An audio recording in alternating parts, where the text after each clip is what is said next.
नमस्कार, सात संदेश से मैं नील कौशिक। न्यूज बुलेटिन 7 बजे में आप सभी दोस्तों का स्वागत है। दोस्तों, कार्यक्रम की शुरुआत हमेशा की तरह मुख्य खबर से करते हैं और आज भी हम बात करने वाले हैं भादरा आसपास इलाकों की तमाम राजनीति से जुड़ी हुई व अन्य खबरें।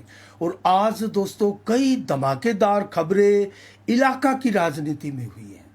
वो सारी की सारी आपको खबरें बताएंगे कौन कौन से बड़े धमाके आज भादरा की राजनीति में हुए हैं और आसपास क्या वातावरण चल रहा है राजनीति का, वो भी सारी खबरें आपको आज बताएंगे। और आज हम बात करने वाले हैं कुछ रोचक रिकॉर्ड की भी, जो बहुत ज्यादा रोचक रिकॉर्ड आपको पसंद आएंगे और इलाका की राजनीति से जुड़े हुए सारे तमाम वो रिकॉर्ड है जो आपने अभी तक शायद कम सुने होंगे या सुने होंगे तो वो भूल गए होंगे आप, उसके बारे में बताएंगे। और कांग्रेस की 44 व भाजपा की 18 सीटों पर अब किन किन सीटों पर पेच फंसा है उसके बारे में भी क्लियर आपको बताएंगे। और भादरा का इससे कितना हित और ऐत जुड़ा है, हनुमानगढ़ में डॉक्टर राम प्रताप की टिकट का पेच कैसे फंस गया, जल्दी से वो भी आपको हम बताई देंगे। और आज कौन सा बड़ा धमाका इलाके की राजनीति में हुआ है जिसने खलबली मचा दी है और पूरा जो समीकरण है भादरा की राजनीति में प्रमुख दो उम्मीदवारों के बीच उसको कैसे प्रभावित कर रहा है। कल भी हमने समीक्षा में आपको बताया था बलवान पूनिया पिछले 3-4 दिनों से बड़े हैं, तो आज भी हम बताएंगे आज ऐसा क्या हुआ है। और रोजाना आपको ऐसी खबरें दोस्तों इस 7 बजे के सात संदेश के बुलेटिन में लेकर आते हैं आपके लिए और वो सारी रोचक खबरें आपको बताते हैं क्योंकि हम भी गांव का दौरा करते हैं और भादरा की राजनीति को बारीकी से समझते भी हैं, परखते भी हैं। तमाम नेताओं का हम राजनीतिक अभियान बारीकी से देखते हैं और उसका वर्णन, उसका विवरण, उसका विश्लेषण, उसकी समीक्षा आपको 7 बजे जरूर बताते हैं और आज भी बता रहे हैं। और इसके अलावा नामांकन से जुड़ी हुई खबरें भी आपको बताएंगे और जनसंपर्क से जुड़ी हुई खबरें भी आपको जरूर बताएंगे। और कांग्रेसी क्यों निराश होते जा रहे हैं और कांग्रेसी आखिर कहां सेट हो रहे हैं, अब टिकट लेट हुई है उसके चलते, उसकी भी खबर आपको बताएंगे। और सबसे पहले मैं शुरुआत कर देता हूं जो अन्य नामांकन की खबर से शुरुआत करते हैं। आज लगभग तमाम आपको राजनीतिक धमाकेदार खबरें ही बताने वाले हैं और बुलेटिन में कुछ ज्यादा समय भी आज नहीं लेंगे। आज आपको जल्दी सारी खबरें बताने का प्रयास करेंगे। नामांकन से जुड़ी हुई खबरें अगर मैं आपको बताऊं तो कल धमाकेदार नामांकन प्रक्रिया चल रही है भादरा में। अभी तक एक ही नामांकन बलवान पूनिया के रूप में हुआ था और जिले में कहे तो 2 ही नामांकन आए थे अब तक, निर्दलीय का एक संग्रिया से और भादरा का बलवान पूनिया के रूप में जो कल भरा था। और बलवान पूनिया ने दोस्तों जो नामांकन भरा था उसमें टेम्पुओं के साथ एक रैली निकालकर नामांकन भरा था और बड़ा उम्मीद थी कि बहुत भारी रैली करेंगे, भीड़ इकट्ठी करेंगे, शक्ति प्रदर्शन करेंगे, लेकिन ऐसा बलवान पूनिया ने नहीं किया। लेकिन हाँ, भीड़ करने का प्रयास जरूर किया था। अब 4 नवंबर की बात बताएं आपको नामांकन की, तो भादरा से बजरंग सहारण भी नामांकन करने वाले हैं और इसके अलावा राजगढ़ से कृष्णा पूनिया कांग्रेस की टिकट से वो भी कल नामांकन करने वाली है, परसों माफ कीजिएगा 4 नवंबर को। इसके अलावा बड़े नेताओं की बात करें तो वसुंधरा राजे का भी 4 नवंबर को ही नामांकन होगा। हरलाल सारण चूरू से भाजपा की टिकट लेकर आए, उनका भी 4 नवंबर को ही नामांकन होने वाला है। और 3 नवंबर को अगर बड़ा नाम आपको बताएं तो तारानगर से राजेंद्र राठौड़ भी कल नामांकन भरने वाले हैं और नौर से अमित चचाण कांग्रेस के नेता भी कल ही नामांकन भरने वाले हैं। इसके अलावा 6 तारीख को, अंतिम तारीख को नामांकन भादरा से, वैसे तो सारे बचे हुए उम्मीदवार 6 तारीख को नामांकन कर लेंगे और 5 तारीख को दोस्तों रविवार होने के चलते नामांकन नहीं होंगे। तमाम फिर वो बचे हुए नामांकन सोमवार को ही होंगे सभी जगह। तो 6 नवंबर को राजेंद्र जलंधरा हमारे भादरा के जो निर्दलीय प्रत्याशी है वो नामांकन भरेंगे। देखते हैं कि कोई ट्विस्ट आता है क्या इनके नामांकन में, कोई पार्टी का सिंबल जमा करके ये किसी पार्टी की तरफ से नामांकन जमा करते हैं क्या, ये बड़ी चर्चा है। और हमारे पास सूत्रों से जानकारी आई है कि ये किसी सिंबल से नामांकन भरने जा रहे हैं, कोई बड़ी पार्टी की टिकट राजेंद्र जलंधरा लेकर अपना नामांकन भर सकते हैं। इसके अलावा अभिषेक मटोरिया भी 6 नवंबर को ही नामांकन भरेंगे, अंतिम दिन नौर से। तो इसके अलावा हम बात करें दोस्तों नामांकन की प्रक्रिया की, तो 11 बजे से 3 बजे तक इन नेताओं के नामांकन होंगे। तो अब हम बात करेंगे अन्य खबरों की। जल्दी से मैं आपको बता दूं तो बादरा में वन्य अधिकारी अनूप शर्मा ने अवैध लकड़ी तस्करों के विरुद्ध एक अभियान चलाया हुआ है और इस अभियान के तहत 7 कुंटल अवैध लकड़ी, जो कि कहीं ना कहीं प्रतिबंधित प्रजाति की लकड़ी है, और उसको 60 क्विंटल के रूप में जब्त किया है। खेजड़ी की लकड़ी ये बताई जा रही है और एक कैंटर 407 को भी इसको लेकर जब्त किया गया है। और शर्मा ने बताया कि ये लकड़ी जो है वो हरियाणा ले जाई जा रही थी बादरा से और इसको टीम द्वारा पकड़ा गया है। अनूप शर्मा के साथ सहायक वनपाल सुशील शर्मा और हंसराज रोहतास, आजाद सिंह और रामचंद्र आदि इस टीम में मौजूद रहे और बादरा में चंदन की लकड़ी तक पकड़ी जा चुकी है।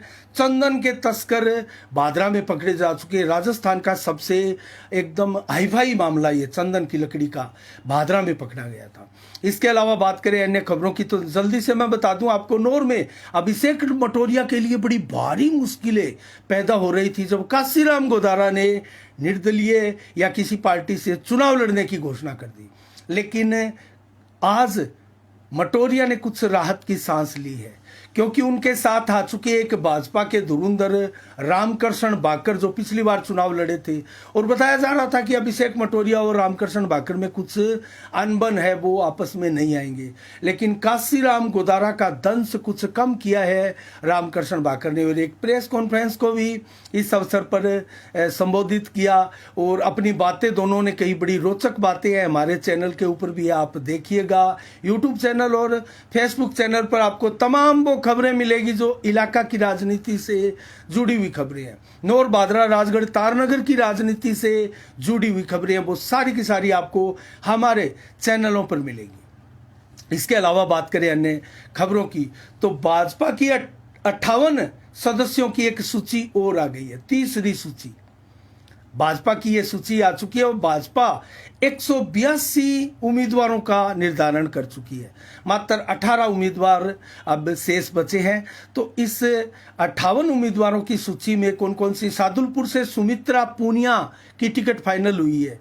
ये नंदलाल पूनिया जो एक बार विधायक बने थे राजगढ़ में, उनकी पुत्र वधू है और वर्तमान में बादरा के भाजपा प्रत्याशी संजीव बेनीवाल की भतीजी शेर सिंह बेनीवाल की पुत्री है। तो इसको राजगढ़ से बीजेपी की टिकट मिली है और अब बताया जा रहा है कि वहां मुकाबला त्रिकोणीय स्थिति में फंस चुका है। आगे इसकी जानकारी आपको देंगे। तो सुमित्रा पूनिया के अलावा सूरतगढ़ से रामप्रताप कासनिया को टिकट दे दी गई है, जबकि कर्णपुर से सुरेंद्र पाल सिंह को टिकट दी गई है। सादुल शहर से गुरवीर सिंह बराड़ को टिकट दे दी गई है। तो अभी टिकटों का पेच अगर कहें तो हनुमानगढ़ में फंसा हुआ है। गणेश बंसल को टिकट देने की बात की जा रही है या कहीं रामप्रताप के लड़के को टिकट के लिए चर्चाएं बाजार में आती है, लेकिन उम्र फैक्टर रामप्रताप के आड़े आ रहा है। देखते हैं यहाँ किस करवट बैठेगा ऊंट और हनुमानगढ़ में क्या रामप्रताप बागी चुनाव लड़ेंगे, ऐसा भी हो सकता है क्या। इसके ऊपर हमारी नज़रें दोस्तों लगातार बनी रहेगी। और हम बात करें अन्य खबरों की तो अब मैं कांग्रेस की टिकट की बात करता हूँ। कांग्रेस के टिकटार्थी थे भादरा में 31 के लगभग, उनमें कुछ तो इधर उधर हो गए, वो कहाँ कहाँ हुए हैं। और बलवान पूनिया की जो लहर मैं 2-3 दिनों से आपको बता रहा था, कुछ ऊपर की ओर गई है क्योंकि कांग्रेस की टिकट लेट हो रही है और वो जो कांग्रेसी निराश हताश थे वो दोबारा बलवान पूनिया के खेमे में एक बार जा रहे हैं। तो ये खबर थी और आज उस खबर को ब्रेक लगा है। कहाँ लगा है, कैसे लगा है और किस प्रकार उस चीज पर ब्रेक लग सकता है। ना तो अभी कांग्रेस की टिकट आई है, लेकिन अब मैं आपको जो खबरें बताने जा रहा हूं उसके ऊपर गौर कीजिएगा आप। कांग्रेस के 31 के लगभग चेहरे थे, रामस्वरूप गिल भी थे, वो बीजेपी में आ चुके हैं। अब इसके अलावा सतपाल नेहरा थे, वो जयदीप रूडी के साथ थे, वो भी अब बाद में बीजेपी में आ चुके हैं क्योंकि जयदीप रूडी के ये खास माने जाते थे। अब बात करें रामनाथ शर्मा की, जो कांग्रेस की टिकट मांग रहे थे लेकिन बहुजन समाज पार्टी की टिकट ले आए, तो कांग्रेस के दावेदार कम हो रहे हैं। अब बात करें राजेंद्र जलंधरा की, तो उन्होंने तो निर्दलीय ही ताल ठोक दी है। टिकट दे आने दे, वो अपने चुनावी प्रचार अभियान में गांव गांव ढाणी ढाणी निकल चुके हैं, तो वो भी चुनाव लड़ रहे हैं। अब एक और बड़ा कांग्रेसी नेता जो कि 20-25 वर्षों पहले कामरेड हुआ करते थे और बलवान पूनिया के बेहद खास मित्रों में थे, एक सहपाठी रहे हैं, तो कांग्रेस के बड़े नेता महेंद्र गुर्जर, जो निःशक्त जन प्रकोष्ठ के प्रदेश संयोजक भी रहे हैं कांग्रेस के, और सचिन पायलट के खास माने जा रहे थे, लेकिन अब वो गांधी बड़ी में अपने सैकड़ों समर्थकों के साथ आज भारतीय जनता पार्टी में आ गए हैं और संजीव बेनीवाल के नेतृत्व में वो कंधे से कंधा मिलाकर उनके मंच पर दिखाई देंगे। तो ये कितना बड़ा झटका है माकपा के बलवान पूनिया को और कांग्रेसियों को, और कितना फायदा होगा संजीव बेनीवाल को। और जो ग्राफ लगातार आपको दिखाई दे रहा था कि पिछले 2-3 दिनों से बलवान पूनिया आ पा रहे हैं, उस पर कहीं ना कहीं ठहराव आ गया है, अंकुश सा लग गया है। और संजीव बेनीवाल का ग्राफ जो लगातार बढ़ता जा रहा था वो थमने का नाम नहीं ले रहा है। गांव गांव ढाणी ढाणी उनके समर्थकों की सूची बढ़ती जा रही है। माकपाइयों के गोता लगाने की भाजपा में सूची बढ़ती जा रही है। आज गांधी बड़ी में, हालांकि ज्यादा जनसभाएं आज नहीं थी भादरा क्षेत्र में, नामांकन का दौर चल पड़ा है तो इसलिए ज्यादा सभाएं नहीं थी। बेशक बलवान पूनिया ने जरूर कुछ सभाएं ताबड़तोड़ आज की है, उसके बारे में भी बताएंगे आपको आगे। लेकिन अब क्या ब्रेक लग चुका है बलवान पूनिया के ऊपर बढ़ने पे, और क्या संजीव बेनीवाल का रथ उसी प्रकार दौड़े चले जा रहा है, इसकी खबरें भी पुख्ता तौर से आपको बताएंगे। लेकिन गांधी बड़ी में बहुत बड़ा ये कार्यक्रम आज माना जा रहा है, जिसकी पूरी विधानसभा में आज चर्चाएं हैं। तो कांग्रेसी हताश परेशान है, इसकी भी आगे हम आपको विस्तार से जानकारी देंगे। लेकिन अब बात करें कि भाजपा टिकटें, दोस्तों भाजपा टिकटें पेच फंसा है। अभी हमने आपको बताया डॉक्टर राम प्रताप का पेच फंसा हुआ है, और जिले में 2 भाजपा टिकट अभी नहीं आ पाई है, उसके बारे में भी आपको बताएंगे। कांग्रेस की टिकट की बात कर लेते हैं। कांग्रेस की 44 सीटें अभी बाकी है, टिकटें बाकी है, उम्मीदवार इंतजार कर रहे हैं। उन 44 में भादरा का भी नाम शामिल है।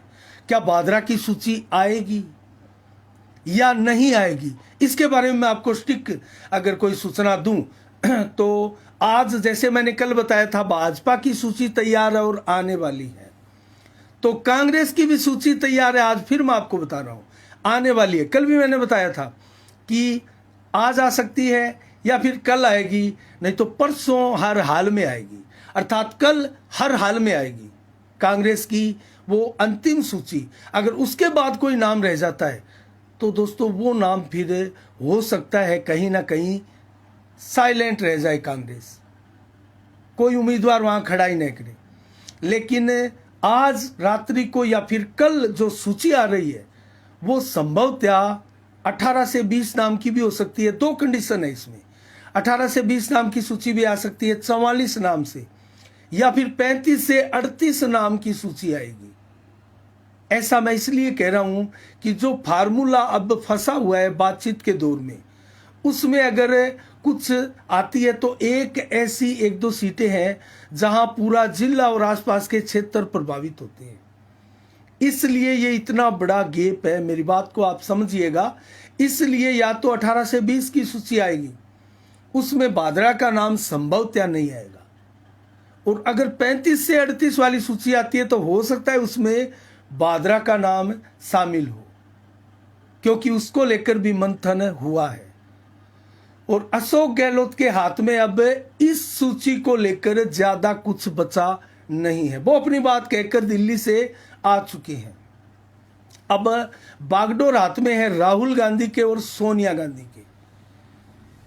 मल्लिकार्जुन खड़गे तो स्टैम्प मोहर है, एकदम मुहर लगेगी तो वो जारी होगी, और उनको कहा जाएगा कि इस पर मुहर लगानी है तो वो लगा देंगे। ऐसा कांग्रेस का एक प्रकार से अनुशासन ही कहे वो चला आ रहा है सदियों से, वर्षों से, माफ कीजिएगा, सदियों से नहीं बरसों से चला आ रहा है। तो अब हम कांग्रेस की बात हमने की, अब हम बात करेंगे किस प्रकार से अभियान चल रहा है इनका और क्या बड़ी खबर है बादरा क्षेत्र के लिए और कौन से वो रिकॉर्ड है जो रिकॉर्ड बादरा में अच्छे खासे मायने रखते हैं। आपको 2018 से चुनाव से संबंधित कुछ मैं रिकॉर्ड बताऊंगा और फिर जैसी चर्चाएं चल रही है कि भाजपा जो है वो बादरा में कस्बे में कितने वोट लेगी, आगे रहेगी पीछे रहेगी, कितनी आगे रहेगी। कामरेड बलवान पूनिया का बादरा में प्रदर्शन कैसा रहेगा, पिछली बार कैसा रहा था, तो मैं आपको याद दिला दूं। पिछली बार 2018 में जब विधानसभा चुनाव हुआ था तो संजीव बेनीवाल ने बादरा कस्बे से 7,858 वोट लिए थे, 7,858 वोट सर्वाधिक। और 2 नंबर पर वोट लिए थे डॉक्टर सुरेश चौधरी ने, 7,026 वोट कांग्रेस की टिकट पर और 7,858 आए भाजपा की टिकट पर। बलवान पूनिया कस्बा में नंबर 3 पर थे और 5,000 का आंकड़ा पूरा नहीं हुआ था, हालांकि 4,956 का आंकड़ा था। तो क्या ये आंकड़ा इस बार बलवान पूनिया क्रॉस करने जा रहे हैं, ये चर्चाएं कस्बे में है। और महंत रूपनाथ ने बादरा कस्बे से कितने वोट लिए, 1,352 वोट बसपा की टिकट से खड़े हुए थे। और नोटों पर जो वोट आए थे बादरा में 219 वोट आए थे। तो ये बादरा कस्बे की मैं तस्वीर बता रहा हूं 2018 की। अब हम बात करते हैं उस चर्चाओं को विराम देने का प्रयास करेंगे जो बादरा कस्बे में चल रही है और बादरा में गांव के लोग भी जानना चाहते हैं कि क्या बादरा कस्बे में बलवान पूनिया बड़ा है। बलवान पूनिया के समर्थक ये जानना चाहते हैं और उनको अंदाजा भी है, आइडिया भी है, क्योंकि यहां कोई कांग्रेस की टिकट अभी तक नहीं आई है। अब मैं आपको बताऊं, कांग्रेस की टिकट अगर नहीं आती है, साइलेंट रहती है, तो डेफिनेट रूप से यहां कामरेड बलवान पूनिया कस्बे में बढ़कर जाएंगे, 5,000 से कहीं ज्यादा जाएंगे। और वो ग्राफ कहां तक जा सकता है, वो ग्राफ दोस्तों 8,000 से 9,000 तक जा सकता है। बलवान पूनिया का बादरा कस्बे में 8,000 से 9,000 तक अगर कांग्रेस की टिकट नहीं आती है तब। और कांग्रेस की टिकट आई तो वो किस चेहरे को मिलती है और उस चेहरे का बादरा कस्बे में क्या वजूद है, कितने वो यहां लोकप्रिय, कितने उनके यहां समर्थक है, इस बात पर डिपेंड करता है। और महंत रूपनाथ ने जो 1,352 वोट लिए थे बसपा से, क्योंकि वो एक महंत थे, इस बार बसपा की टिकट रामनाथ शर्मा को है। और रामनाथ शर्मा का बादरा कस्बे में क्या योगदान है या कितने उनके समर्थक हो सकते हैं, मेरी बात आप समझ रहे होंगे। तो इस बार वोटों का ग्राफ बढ़ेगा बादरा कस्बे में, या जब बलवान पूनिया और संजीव बेनीवाल 2 बड़े दावेदार रहेंगे। हालांकि राजेंद्र जलंधरा, हालांकि बजरंग सहारण, ये भी बड़ा नाम है, आम आदमी पार्टी की उम्मीदवारी पर इस बार आए हैं महंत रूपनाथ। क्या बसपा वाला 1,352 वोट वो ले पाएंगे, ये भी एक बड़ी बात है। इसके अलावा कार्तिक डूडिया, मुकेश चोपड़ा आदि आदि अन्य जितने भी उम्मीदवार आएंगे वो क्या वोट लेंगे, उनके वोटों को छोड़कर मुख्य उम्मीदवार कितने वोट लेंगे बादरा कस्बे से। तो आंकड़ा करीब करीब अगर बात करें, चर्चाओं की भी करें और बात यहाँ बादरा बाजार की करें, तो 11,000 से 13,000 तक संजीव बेनीवाल का आंकड़ा यहाँ हो सकता है और 8,000 से 9,000 का आंकड़ा बलवान पूनिया का यहाँ हो सकता है। और लगभग अगर बात करें पोलिंग की तो 26,000 से 27,000 वोट तक यहाँ पोल हो सकते हैं इस बार बादरा कस्बे से। तो बलवान पूनिया का आंकड़ा निश्चित रूप से दोस्तों कस्बे में बढ़ रहा है। अब कुछ और रिकॉर्ड आपको बताएं 2018 के चुनाव से संबंधित। बलवान पूनिया 88 गांवों में बढ़त बनाए हुए थे 2018 में। तो क्या इन गांवों की बढ़त अभी बरकरार है या धराशायी हुए, नीचे आए? तो कितना नीचे आए हैं, कितना नीचे आए हैं आप सोच नहीं सकते। गांव में किस प्रकार डाउनफॉल चल रहा है बलवान पूनिया के रूप में। संजीव बेनीवाल महज 11 गांवों में बढ़त बनाकर 2018 में सबके सामने थे, मात्र महज 11 गांवों में। और सुरेश चौधरी जो कांग्रेस की टिकट से 37,000 वोट लिए थे, मात्र 6 गांव में बढ़त थी उनकी, मात्र 6 गांव में। और महंत रूपनाथ की अगर बढ़त की बात करें तो मात्र 2 गांव में ही बढ़त थी महंत रूपनाथ की।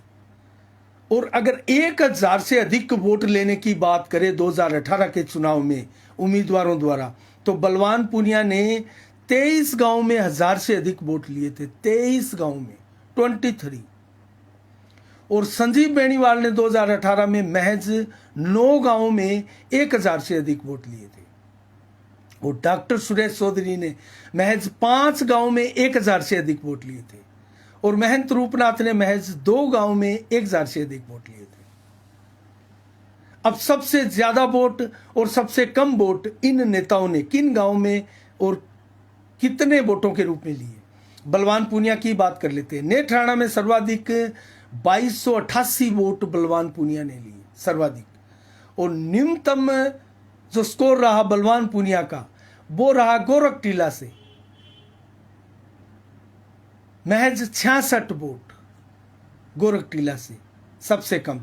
संजीव बेनीवाल की बात करें तो सबसे ज्यादा वोट गांधीबड़ी में लिए 2542 वोट, और सबसे कम गोरखटीला में लिए 75 वोट, 75। हालांकि बलवान पूनिया से कुछ ज्यादा थे। अब डॉक्टर सुरेश चौधरी की बात करें तो डॉक्टर सुरेश चौधरी ने अजीतपुरा में 1663 वोट लिए थे, सर्वाधिक। और डॉक्टर सुरेश चौधरी ने सबसे कम वोट 22 डूंगरवास में लिए थे, महज 22 वोट। और महंत रूपनाथ की बात करें, बड़े बड़े 4 ही प्रमुख नेताओं की बात करेंगे तो महंत रूपनाथ ने नेत्राणा में 1472 वोट लिए थे, मैक्सिमम।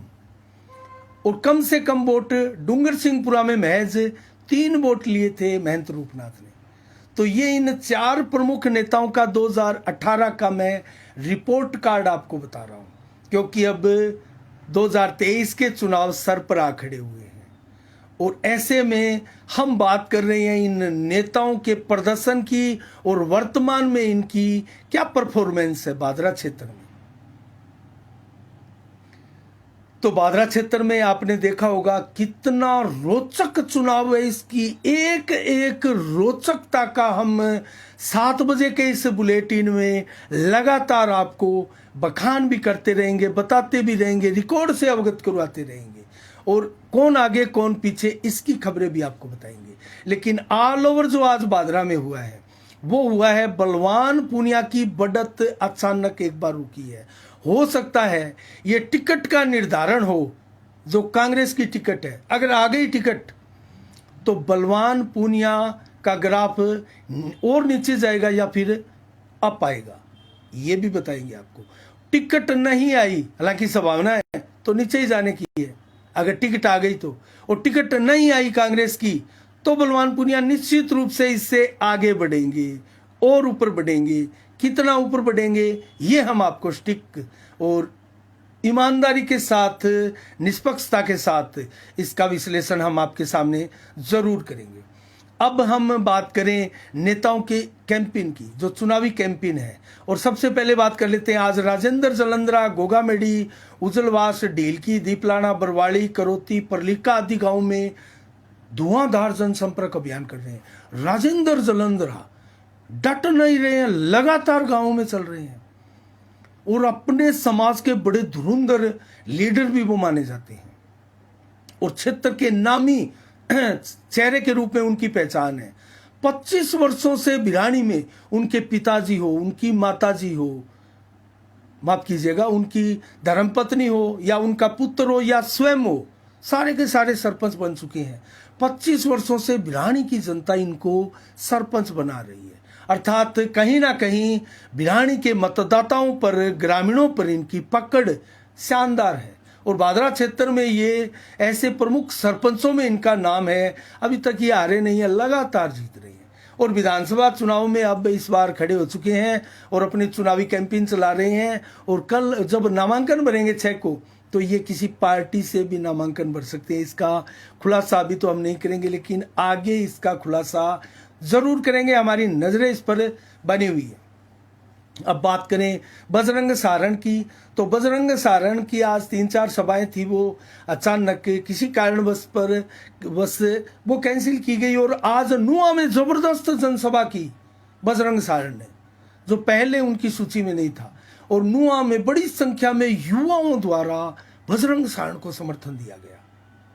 और संजीव बेनीवाल ने आज हालांकि कस्बा क्षेत्र में ही जनसंपर्क अभियान किया, लेकिन गांधीबड़ी में जबरदस्त आज सभा की और पूरे विधानसभा में चर्चा का विषय भी राज रही, क्योंकि महेंद्र गुर्जर के रूप में कांग्रेसी और पुराने माकपाई आज भारतीय जनता पार्टी में शामिल हुए। तो अब क्या स्थिति होगी इसके बारे में भी बताएंगे, लेकिन बलवान पूनिया का जनसंपर्क अभियान आज बता देते हैं हम। सरदारपुरावास, कर्णपुरा, पटवा, लाखनवास, बोलावास, सवाई छानी, बेहरू छानी, गड्डी छानी और सागड़ा आदि गांवों में धुआंधार जनसंपर्क बलवान पूनिया का रहा। और ऐसा नहीं है कि बलवान पूनिया की सभाओं में भीड़ कम थी, बलवान पूनिया की सभाओं में भी भीड़ खूब थी, उत्साह भी था और नारे भी थे और सब कुछ था। अब आगे हम बात करेंगे इसको लेकर। संजीव बेनीवाल ने हालांकि अभी जब हम समाचार कह रहे हैं तो इसके बाद में क्याम खानीवास में वार्ड नंबर 15 में पानी टंकी के पास उनकी बड़ी सभाएं हैं। तो लगातार मुस्लिम वोटरों पर बलवान पूनिया और संजीव बेनीवाल में खींचातान चल रही है, भारी कंपटीशन चल रहा है।